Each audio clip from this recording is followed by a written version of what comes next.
हरियाणा विद्यालय शिक्षा विभाग द्वारा एडोसेट पर प्रसारित आज के इस कार्यक्रम में आप सभी का स्वागत है। हमारी आज की प्रस्तुति है वसंत भाग 1 में संकलित एक बहुत ही सुंदर कविता।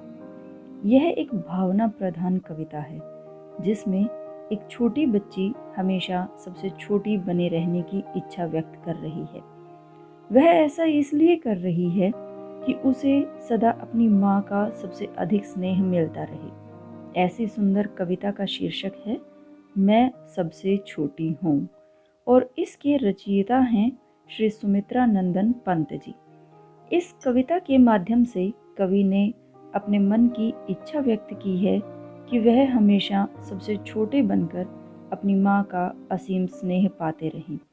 ऐसा इसलिए है कि कवि की माँ का स्वर्गवास उनके जन्म के मात्र 6 घंटे बाद ही हो गया था। उनका लालन पालन उनकी दादी ने किया था। माँ के स्नेह से सदा वंचित रहे कवि की यह बेहद ही हृदय स्पर्शी कविता है। आइए देखते हैं कवि ने किस प्रकार अपने मन के कोमल भावों को एक छोटी बच्ची के माध्यम से व्यक्त किया है। सबसे पहले हम कविता का आदर्श वाचन करेंगे, तत्पश्चात कविता की सप्रसंग व्याख्या। आइए बच्चों, पहले कविता का आदर्श वाचन कर लेते हैं, फिर उसका भावार्थ और उसकी व्याख्या समझेंगे। कविता है मैं सबसे छोटी हूँ। मैं सबसे छोटी हूँ, तेरी गोदी में सोऊं। मैं सबसे छोटी हूँ, तेरी गोदी में सोऊं। तेरा अंचल पकड़ पकड़ कर फिरूं सदा माँ तेरे साथ। कभी न छोड़ूं तेरा हाथ, कभी न छोड़ूं तेरा हाथ। बड़ा बना कर पहले हमको तू पीछे चलती है मात। बड़ा बना कर पहले हमको तू पीछे चलती है मात।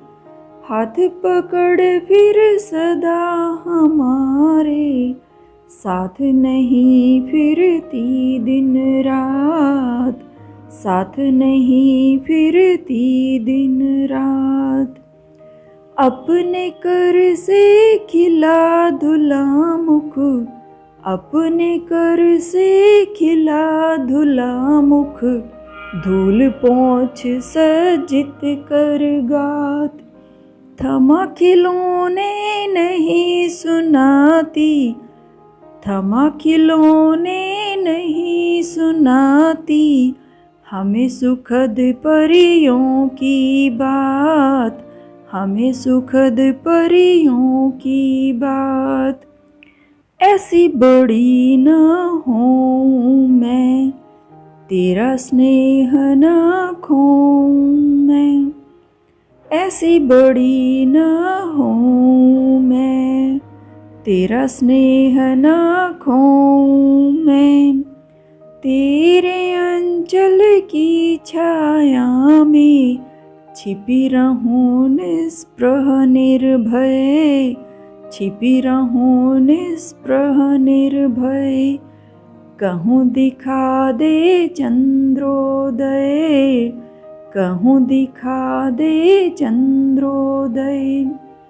मैं सबसे छोटी हूँ, तेरी गोदी में सोऊं। तेरा अंचल पकड़ पकड़ कर फिरूं सदा माँ तेरे साथ। कभी न छोड़ूं तेरा हाथ। कविता गायन के पश्चात अब इसकी सप्रसंग व्याख्या देखते हैं।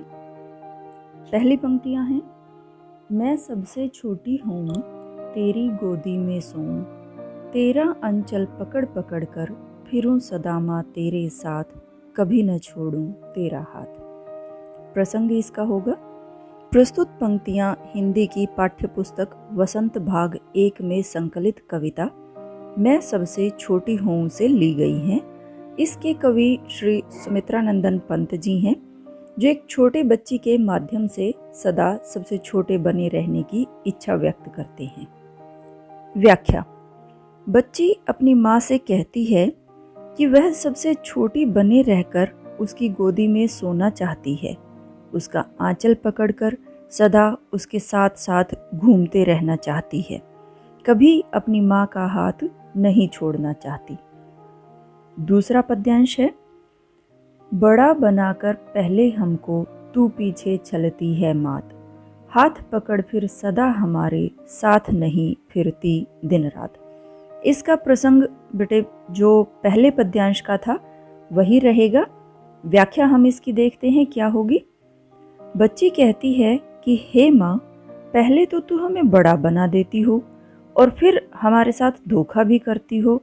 जब हम छोटे होते हैं तो तुम हमारा हाथ पकड़कर सदा अपने साथ रखती हो, परंतु बड़ा हो जाने पर हमारा हाथ पकड़कर फिर दिन रात हमारे साथ नहीं घूमती फिरती हो। तीसरा पद्यांश, अपने कर से खिला धुला मुख, धूल पोंछ सज्जित कर गात, थमा खिलौने नहीं सुनाती हमें सुखद परियों की बात।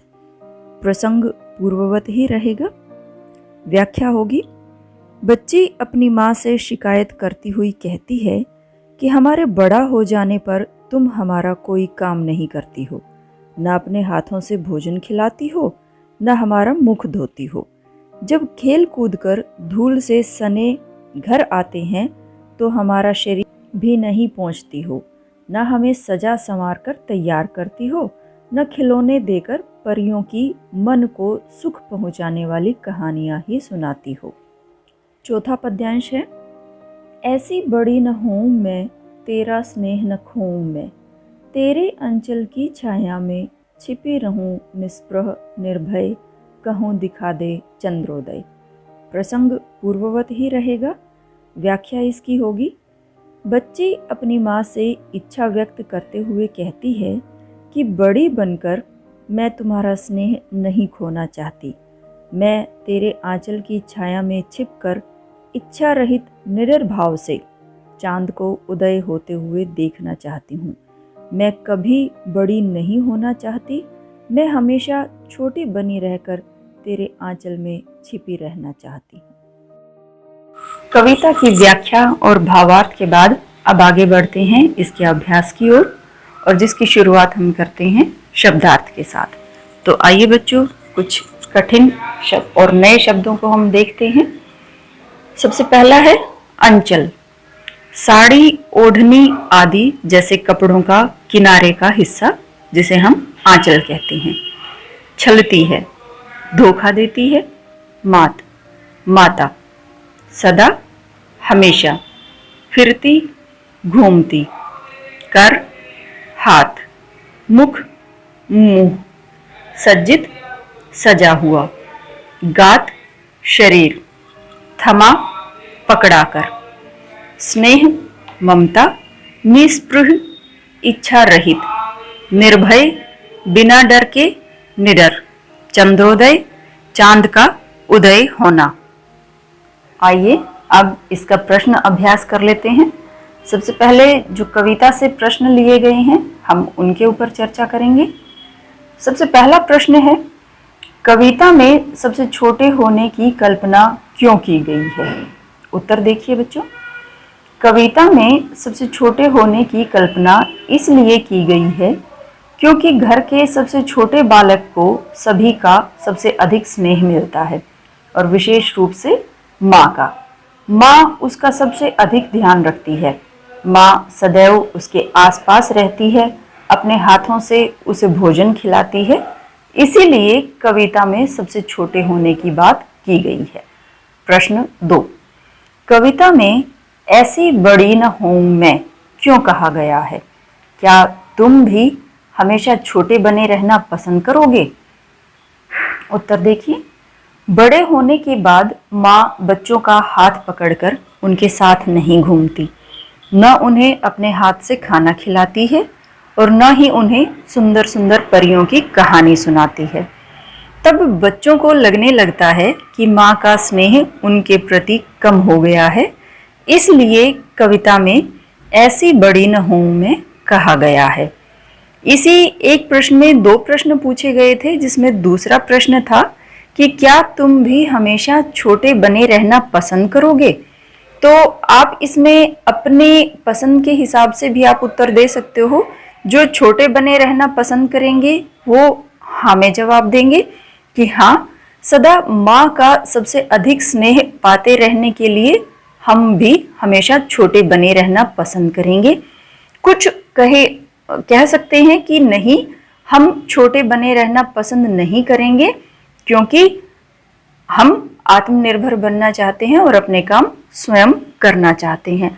तो आप अपनी पसंद के हिसाब से दोनों ही तरह से उत्तर दे सकते हो, हाँ में भी और ना में भी। प्रश्न 3 देखिए बच्चों, आशय स्पष्ट कीजिए। हाथ पकड़ फिर सदा हमारे साथ नहीं फिरती दिन रात। उत्तर है, प्रस्तुत पंक्तियों का आशय है कि जब बच्चे बड़े हो जाते हैं तो माँ फिर उनका हाथ पकड़कर हमेशा उनके साथ साथ नहीं घूमती फिरती। प्रश्न 4, अपने छुटपन में बच्चे अपनी माँ के बहुत करीब होते हैं। इस कविता में नज़दीकी की कौन कौन सी स्थितियां बताई गई हैं। उत्तर, इस कविता में नज़दीकी की निम्न स्थितियां बताई गई हैं, जैसे हाथ पकड़कर साथ घूमना, आंचल पकड़कर घूमना, गोदी में सोना, माँ के हाथ से भोजन करना, सुंदर परियों की कहानी सुनना आदि। अब कविता से आगे कुछ प्रश्न देखते हैं बच्चों, जिनका आपने स्वयं सोच विचार करके उत्तर देना है। पहला प्रश्न है, तुम्हारी माँ तुम लोगों के लिए क्या क्या काम करती है। तो ये आप स्वयं बताएं कि आपकी माँ आपके लिए क्या क्या काम करती है। कुछ काम ऐसे हैं जो हर घर में हर बच्चे के लिए समान मिलेंगे, जैसे सभी की माँ सभी बच्चों के लिए खाना बनाती हैं, उनके कपड़े धोती हैं, छोटे बच्चों को तैयार भी करती हैं, और घर की साफ़ सफाई का काम है, उनका गृह कार्य करवाना है, पढ़ाना लिखाना है। कभी बीमार हो जाते हैं तो उनकी दवाई उन्हें समय पर देनी है, उनकी विशेष रूप से उनका ध्यान रखना है। तो ये तो कुछ ऐसे काम हैं जो हर माँ अपने बच्चे के लिए करती है। इनके अतिरिक्त हर घर में कुछ अलग काम भी हो सकते हैं जो किसी घर में होंगे और किसी घर में नहीं होंगे। तो आपने ये स्वयं बताना है कि आपकी माँ आपके लिए क्या क्या काम करती है। दूसरा प्रश्न देखते हैं, यह क्यों कहा गया है कि बड़ा बनाकर माँ बच्चे को छलती है। उत्तर, शायद इसलिए ऐसा कहा गया है क्योंकि बड़ा होने पर बच्चों को ऐसा लगने लगता है कि माँ ने अब उनका साथ छोड़ दिया है, अब माँ उनके काम नहीं करती, इसलिए वह बच्चों से प्यार नहीं करती, जबकि माँ बच्चे को अपना काम स्वयं करने के लिए प्रोत्साहित करना चाहती है ताकि वह आत्मनिर्भर बने। प्रश्न 3, उन क्रियाओं को गिनाओ जो इस कविता में माँ अपनी छोटी बच्ची या बच्चे के लिए करती है। कुछ क्रियाएं हैं जैसे अपनी गोदी में सुलाना, अपने हाथ से भोजन खिलाना, उनका मुख धोना, जब वह बाहर से खेल कूद कर आते हैं तो धूल से सने उनके शरीर को पोंछना, सजा संवार कर तैयार करना, परियों की कहानियाँ सुनाना आदि कुछ ऐसे कार्य हैं जो माँ अपनी छोटी बच्ची या बच्चे के लिए करती है। अब हम बात करेंगे अनुमान और कल्पना के प्रश्नों की, लेकिन इन प्रश्नों के उत्तर मैं आपको नहीं बताऊंगी। आपने स्वयं अपनी कल्पना से, अपने अनुमान से इन प्रश्नों के उत्तर खोजने हैं, जो हर बच्चे के लिए बिल्कुल अलग अलग उत्तर होंगे। पहला प्रश्न है, इस कविता के अंत में कवि माँ से चंद्रोदय दिखा देने की बात क्यों कर रहा है। चांद के उदित होने की कल्पना करो और अपनी कक्षा में बताओ, या अपने परिवार के सदस्यों और अपने आसपास के अपने कक्षा के साथियों को आप बताएंगे। तो जो चांद के उदित होने की कल्पना है बच्चों, वो प्रक्रिया तो एक जैसी है, लेकिन उसको व्यक्त करने का तरीका हर किसी का अलग अलग होगा।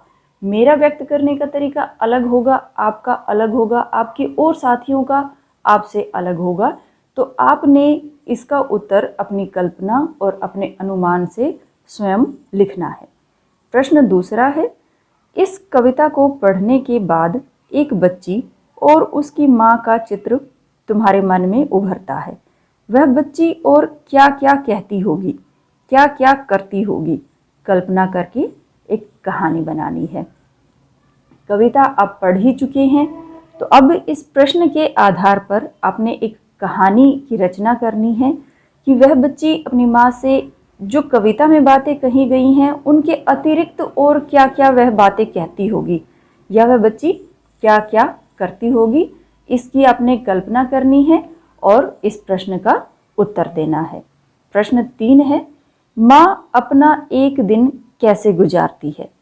कुछ मौक़ों पर उसकी दिनचर्या बदल जाया करती है, जैसे मेहमानों के आ जाने पर, घर में किसी के बीमार पड़ जाने पर या त्योहार के दिन। इन अवसरों पर माँ की दिनचर्या पर क्या फ़र्क पड़ता है, सोचो और लिखो। तो यह आपने अपनी माँ के जो घर के कार्य होते हैं तो आपने उनको ध्यानपूर्वक देखना है और आपने बताना है कि जब ऐसी स्थितियाँ आपके घर में आई कि जब मेहमान आ गए हैं या घर में कोई बीमार पड़ गया है या जैसे अब त्योहार नज़दीक आ रहा है, तो ऐसे समय में माँ के जो प्रतिदिन के कार्य होते हैं उनके अतिरिक्त और कौन कौन से कार्य बढ़ जाते हैं, उनकी दिनचर्या में किस प्रकार से बदलाव आ जाता है, यह आप स्वयं करके देखेंगे और अपना उत्तर खोजेंगे। अब चर्चा करते हैं बच्चों भाषा की बात के अंतर्गत कुछ व्याकरणिक बिंदुओं पर। पहले हम कुछ शब्द देखेंगे जिनका अर्थ कुछ कुछ मिलता जुलता है, लेकिन फिर भी उनमें अंतर है, और वही अंतर हमने देखना है कि दोनों शब्दों में क्या अंतर है। पहला जोड़ा है स्नेह और प्रेम का। स्नेह होता है बच्चों जिसमें कोमलता का भाव होता है, लगाव होता है, जैसे माता पिता का अपने बालक के प्रति स्नेह। प्रेम एक बहुत ही मजबूत और गहरा लगाव होता है, जैसे पति पत्नी या प्रेमी प्रेमिका का संबंध। दूसरा जोड़ा है शांति और सन्नाटा का। शांति मन की स्थिरता होती है, यह मधुरता और भाईचारे की वह अवस्था होती है जिसमें बैर अनुपस्थित होता है। सन्नाटा होता है जहाँ पर किसी प्राणी के न होने का भाव हो या ऐसी वातावरणीय स्थिति जिसमें किसी भी प्रकार का शब्द न हो रहा हो। तीसरा जोड़ा है बच्चों धूल और राख का। धूल किसी भी पदार्थ के बहुत ही छोटे छोटे बारीक कण होते हैं और राख होती है किसी भी जले हुए पदार्थ का अवशेष, और वह पदार्थ लकड़ी, कोयला, कागज कुछ भी हो सकता है। अगला जोड़ा है ग्रह और गृह का। ग्रह आकाशीय पिंड होते हैं, जैसे पृथ्वी, बुध, शुक्र ग्रह हैं। गृह घर होता है जहाँ हम रहते हैं। अगला जोड़ा है निधन और निर्धन का। निधन होता है बच्चों किसी की मृत्यु हो जाना, और निर्धन होता है गरीब। अगला जोड़ा है समान और सामान का। समान होता है किन्हीं दो या दो से अधिक वस्तुओं का एक जैसा होना, वस्तुएं प्राणी कुछ भी हो सकता है, और सामान होता है कोई चीज या वस्तु। दूसरा प्रश्न है भाषा की बात के अंतर्गत का। कविता में दिन रात शब्द आया है। दिन रात का विलोम है। अब आपने ऐसे 4 शब्दों के जोड़े सोचकर लिखने हैं जो विलोम शब्दों से मिलकर बने हैं, और जोड़ों के अर्थ को समझने के लिए उनसे वाक्य भी बनाने हैं। जैसे हम कुछ जोड़े देखते हैं आगे पीछे। छोटे बालक माँ के आगे पीछे घूमते रहते हैं। ऊपर नीचे, आज मैंने ऊपर नीचे की सारी सफाई कर दी। अंधकार प्रकाश, शिक्षा मनुष्य को अंधकार से प्रकाश की ओर ले जाती है। अच्छा बुरा, हमें अच्छे काम करने चाहिए न कि बुरे। कम ज़्यादा, कम बोलो और ज़्यादा सुनो।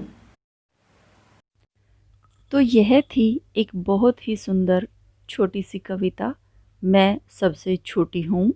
आशा करती हूँ बच्चों कि आपको यह कविता, इसकी व्याख्या, इसका अभ्यास भली भांति समझ में आ गया होगा। एक अन्य विषय के साथ, एक अन्य नए पाठ के साथ आपसे जल्द ही फिर मुलाकात होगी। तब तक के लिए इजाज़त दीजिए। नमस्कार, धन्यवाद।